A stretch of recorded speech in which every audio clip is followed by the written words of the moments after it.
Yo les invito, tengan la bondad de abrir el libro de Romanos capítulo 8, versos 7 al 8.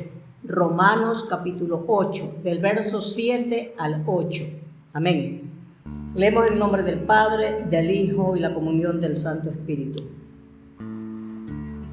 Nos dice: por cuanto los designios de la carne son enemistad contra Dios, porque no se sujetan a la ley de Dios, ni tampoco pueden. El verso 8. Y los que viven según la carne no pueden agradar a Dios.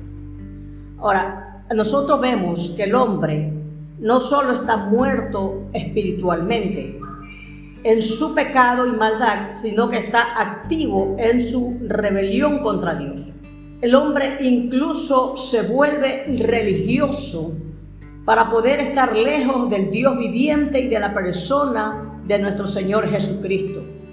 Cualquier cosa producida por esa naturaleza humana no es aceptable ante Dios, como las llamadas obras buenas, la civilización, la cultura, el alardeado progreso resultan inaceptables. Ahora, las actividades religiosas realizadas en la tibieza e indiferencia de la naturaleza humana solo provocan un malestar en nuestro Señor Jesucristo. Él dijo: yo conozco tus obras y que ni eres frío ni caliente, ojalá fueres frío o caliente, pero por cuanto eres frío, ni tibio ni caliente, te vomitaré de mi boca. Aquí vemos algo parecido que es ya nosotros conocemos esta historia y es parecida en nuestro tiempo. Una iglesia tiene unas características que no han cambiado a lo largo de la historia de la iglesia. Una iglesia espiritualmente fría es una iglesia que ha negado todas las doctrinas fundamentales de la fe, que solo vive las formalidades, las cuales son más importantes que el contenido mismo. Hace una abierta oposición a la palabra de Dios y al evangelio de nuestro Señor Jesucristo. Ahora, aquí Dios está hablando acerca de la iglesia Odisea, que ellos eran solamente ritual y todo lo que hacían en la iglesia, no llegaba a ninguna oración, ninguna alabanza ante el trono de Dios. Pero sin embargo, a lo opuesto a esta, la iglesia caliente, aquí se encuentra creyentes con verdadero fervor espiritual, que sienten una pasión espiritual por las cosas de nuestro Dios, nuestro Señor Jesucristo.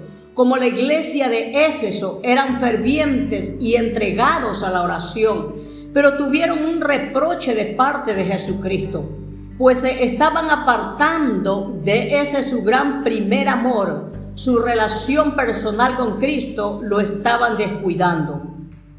Ahora, Dios estaba contento en la forma como esta iglesia de Éfeso adoraba a Dios, como ellos eran fervientes, dice, la oración, en el ayuno y en todo lo que habla la palabra. Pero había aquí algo que Jesucristo no le agradó. Aquí había algo que vemos como el Señor llama la atención a esta iglesia, a pesar de lo que ellos estaban haciendo. Y aquí Dios recalca que dice que era su gran primer amor, que esta relación personal con Cristo lo estaban descuidando. O sea, que cuando estaban reunidos en la iglesia, ellos adoraban, ellos oraban, ellos cantaban con fervor, era algo hermoso. Pero cuando salían de la iglesia, estaban descuidando esto tan personal, que lo que nos compete a usted y a mí, esto personal, el adorar a Cristo, el honrarle en espíritu y en verdad. Así como estamos en la iglesia, también debemos hacerlo en la casa y en todo lugar que nos encontremos. Que nuestra mente, que nuestro corazón siempre esté en el primer amor de Dios. Que siempre esté allí, estemos sujetos al temblor de nuestro Dios. El amor y el temblor a Dios, que eso es lo que Dios quiere. Porque donde hay temor de Dios en nuestro corazón, donde hay temor de Dios y amor de Dios, pues eso nos aleja de los momentos de pecado delante de Dios. Nos aleja de que nosotros cometamos cosas feas delante de la presencia de Dios. Ahora, al ver el panorama de las iglesias cristianas en la actualidad, con mucha tristeza tenemos que reconocer que muchas de ellas se han apartado de la fe sencilla y valiente. Quizá por indolencia, para evitar problemas o cuestionamientos de la sociedad que nos rodea. Nuestra sociedad tan democrática, respetuosa con la individualidad y el derecho de toda persona, sin embargo, se siente confrontada, desafiada y hasta humillada por un cristiano que se atreve a creer y a compartir su fe en Jesucristo. Estas palabras de advertencia del Señor nos debe a los creyentes sacudir profundamente para hacernos un autoexamen personal. Nos podríamos preguntar, ¿cómo nos verá Jesucristo a cada uno de nosotros? ¿Cómo te verá Jesús a ti? ¿Cómo me verá Jesús a mí?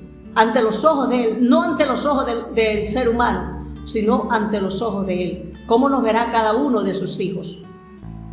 Este es un cuadro triste y terrible, el que Jesucristo encuentra al contemplar a esta iglesia, porque Jesús dijo en Juan capítulo 7, verso 7, no puede el mundo aborrecernos a vosotros, mas a mí me aborrece porque yo testifico de Él que sus obras son malas. Jesús condena el pecado con su misma presencia, con su misma vida. Esto produce una hostilidad en el hombre porque el corazón del ser humano es malo. Jesús fue a la cruz por su amor para con la familia humana y es su amor redentor lo que ha quebrantado el corazón del ser humano hostil. Saulo de Tarso, al comienzo él perseguía a la iglesia, odiaba al Señor Jesús y a cualquiera que le siguiera. Pero cuando Pablo le conoció, su corazón fue quebrantado después de su encuentro personal con Jesús. Él testifica con las siguientes palabras y podemos leerlo en Gálatas capítulo 2, verso 20. Con Cristo estoy juntamente crucificado y ya no vivo yo, mas vive Cristo en mí. Y lo que ahora vivo en la carne, lo vivo en la fe del Hijo de Dios, el cual me amó y se entregó a sí mismo por mí. Mire qué tremendo este texto bíblico. Entonces, recuerde que Dios no busca a todo el mundo porque el mundo no le sirve a Él. Dios solo anda buscando a los adoradores. El mundo aborrece a Dios y a los que le adoran, y es por eso que se levantan en su contra, de la misma manera en que Caín se levantó en contra de Abel, o como Saúl cuando se levantó en contra de David, un adorador, por causa de su obediencia a Dios. Veamos en el libro de Isaías capítulo 50, versículos 5 al 9 nos dice: Jehová el Señor me abrió el oído, y yo no fui rebelde ni me volví atrás. Di mi cuerpo a los heridos, y mis mejillas a los que me besaban en la barba. No escondí mi rostro en injurias y de esputos. El verso 7, porque Jehová el Señor me ayudará, por tanto no me avergonzaré. Por eso puse mi rostro como un pedernal y sé que no seré avergonzado. Cercano está de mí el que me salva. ¿Quién contenderá conmigo? Juntémonos. ¿Quién es el adversario de mi causa? Acérquese a mí.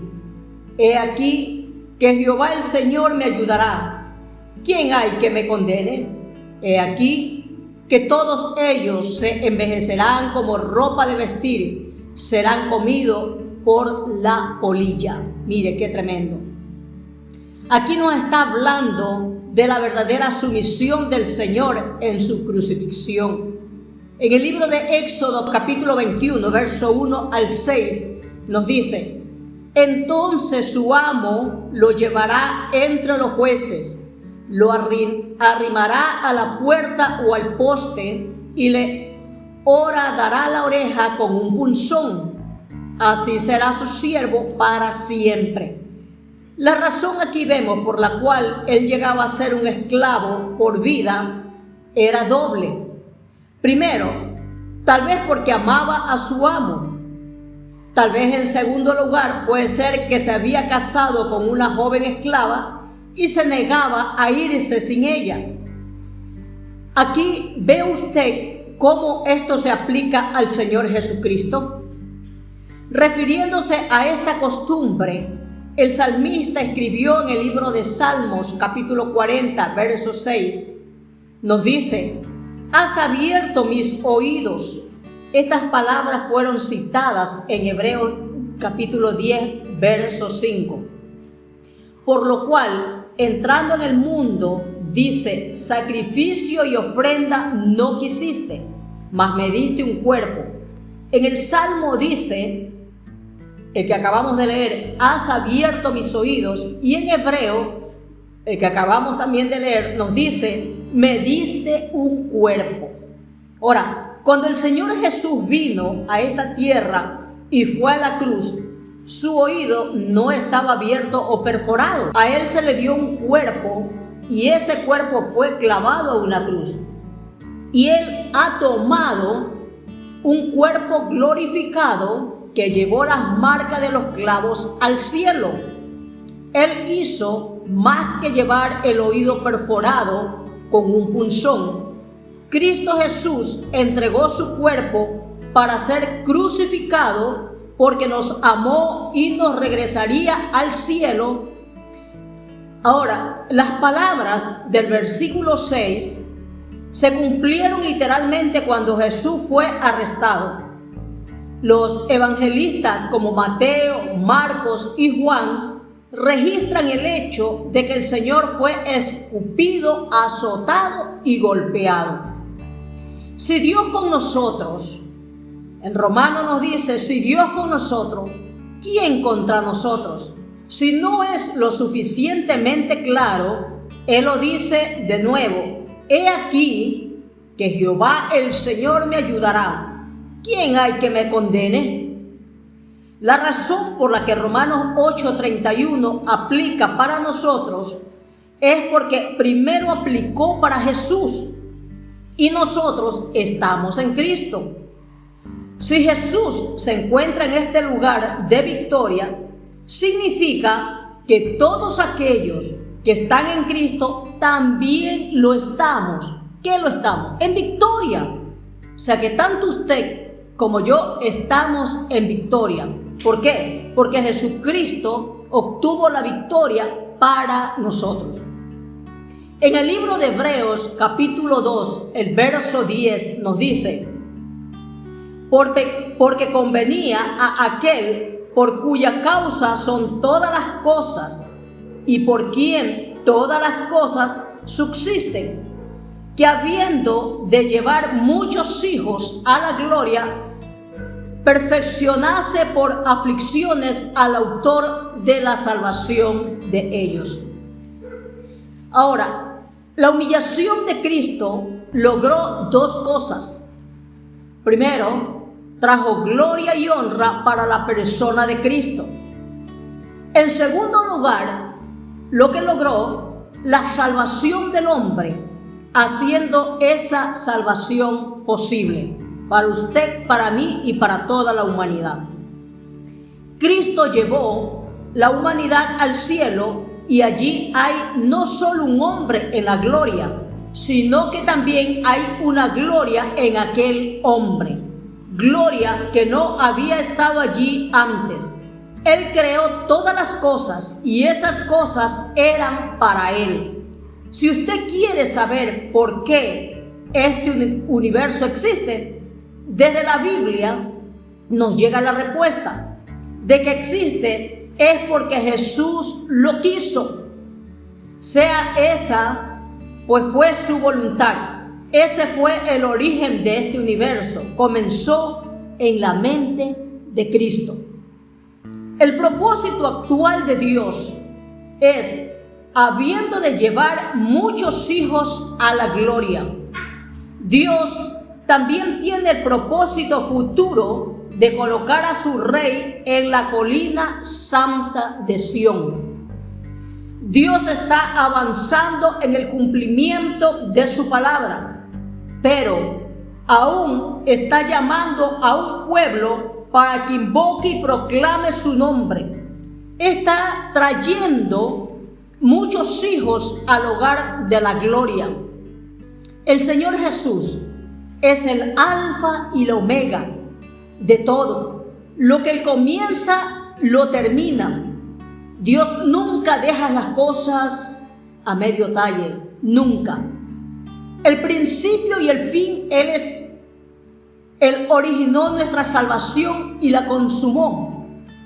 Lo hizo descendiendo a esta tierra y asumiendo nuestra humanidad, y murió por cada ser humano.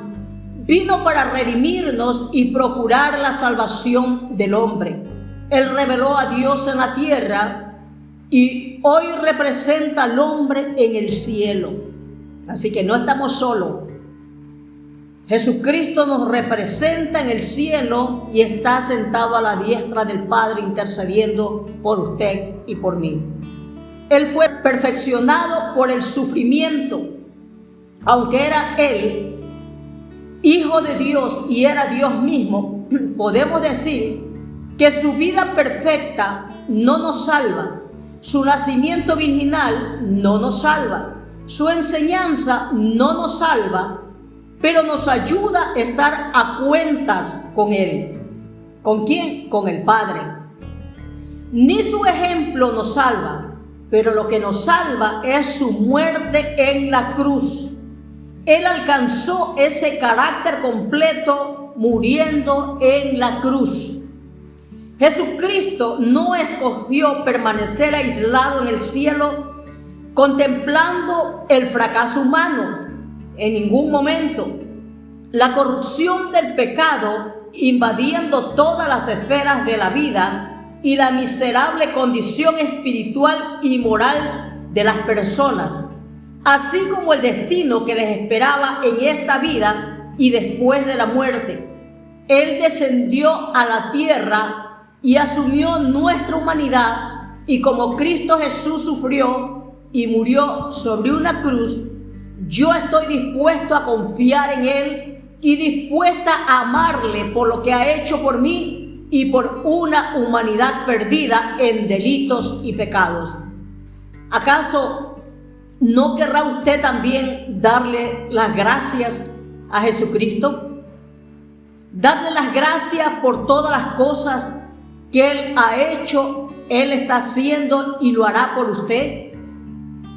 ¿Usted cree que Jesucristo no es digno de recibir una alabanza, una gloria, recibir su fidelidad, recibir una alabanza de corazón, recibir el mejor tiempo suyo para una relación personal con Él?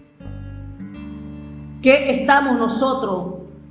¿Qué calidad estamos dándole a nuestro Señor y Salvador, a nuestro Redentor, aquel que dio todo, absolutamente todo, por cada uno de nosotros? ¿Qué es lo que estamos haciendo en este tiempo de una situación difícil? ¿O nos estamos dejando absorber por las circunstancias, por las situaciones, y estamos dejando nuestro primer amor? ¿Cómo estamos delante de Dios? Les dejo esta pregunta para que cada uno de nosotros reflexionemos en el Señor. Que Dios les bendiga de una manera especial. Gracias, les amo en el Señor.